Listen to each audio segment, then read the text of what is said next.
నమస్తే. నేను మీ కుప్ప పద్మిని. ఇన్నాళ్ళు మీ సపోర్ట్‌ని నాకందిస్తూ, మీ ప్రేమని నాకందిస్తున్న ప్రతి ఒక్కరికి కృతజ్ఞతలు. ఇప్పుడు చూడబోతున్న ఈ వీడియో కూడా ఖచ్చితంగా మీకు ఉపయోగపడుతుంది. లైక్, షేర్ అండ్ సబ్స్క్రైబ్ చేసి మీ ఇష్టాన్ని, అలాగే మీ సపోర్ట్‌ని నాకందించండి. అలాగే ఈ వీడియో పట్ల మీ అభిప్రాయాన్ని కామెంట్ సెక్షన్‌లో కామెంట్ చేసి నాకు తెలియచేయండి. నమస్తే. నమస్కారం. రేపటి విశిష్టతని ఇప్పుడు చూద్దాం. రేపు 16వ తారీఖు ఏప్రిల్ నెల 2025వ సంవత్సరం బుధవారం. శ్రీ విశ్వావసు నామ సంవత్సరం ఉత్తరాయణం వసంత ఋతువు అశ్వని కార్తె. రేపు చైత్రమాస బహుళపక్ష తదియ తిథి మధ్యాహ్నం 1:16 వరకు. తదుపరి చతుర్థి తిథి. అనురాధ నక్షత్రం రాత్రి తెల్లవారుజామున 5:55 వరకు. తదుపరి జ్యేష్ఠ నక్షత్రం. వ్యతిపాత యోగం రాత్రి 12:19 వరకు. తదుపరి వర్యన యోగం. భద్ర అంటే విష్టికరణం మధ్యాహ్నం 1:16 వరకు. భవకరణం రాత్రి 2:22 వరకు. తదుపరి పాలవకరణం ఉంటాయి. సూర్యుడు మేషరాశిలో అశ్విని నక్షత్రం 1వ పాదంలో సంచరిస్తున్నాడు. చంద్రుడు వృశ్చిక రాశిలో సంచరిస్తున్నాడు. నక్షత్ర వర్జం ఉదయం 7:38 నుండి 9:25 వరకు. అమృతకాలం సాయంత్రం 6:20 నుండి రాత్రి 8:06 వరకు. హైదరాబాద్ ప్రాంతం వారికి రేపు సూర్యోదయం ఉదయం 6 గంటలకు, సూర్యాస్తమయం సాయంత్రం 6:32. చంద్రోదయం రాత్రి 9:27. చంద్రాస్తమయం ఉదయం 7:52. అభిజిత్ ముహూర్తం లేదు.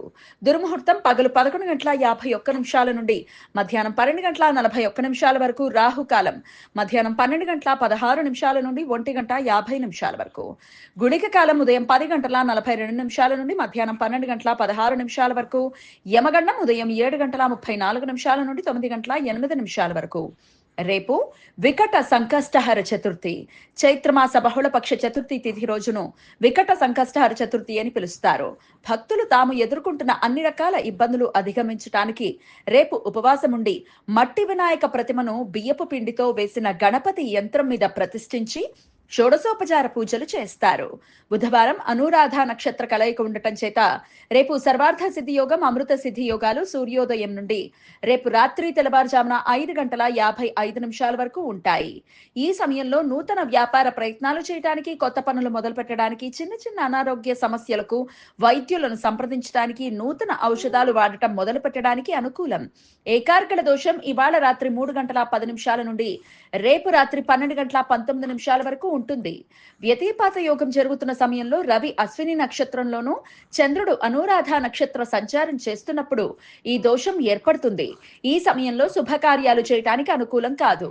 బుధ, నెప్ట్యూన్ గ్రహాల మధ్య సమాగమనం రేపు రాత్రి 12:02 ఏర్పడుతుంది.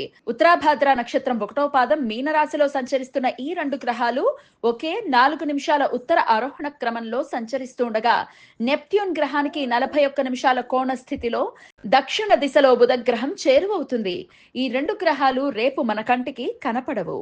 ఈ సమాచారాన్ని మనకు అందించిన వారు మేడికొండూరు విశ్వనాథ్ ప్రసాద్ గారు. ఆయనకు కృతజ్ఞతల్ని తెలియజేస్తూ, గణపతి స్మరణతో సమస్త సన్మంగళాని భవంతు. నమస్కారం.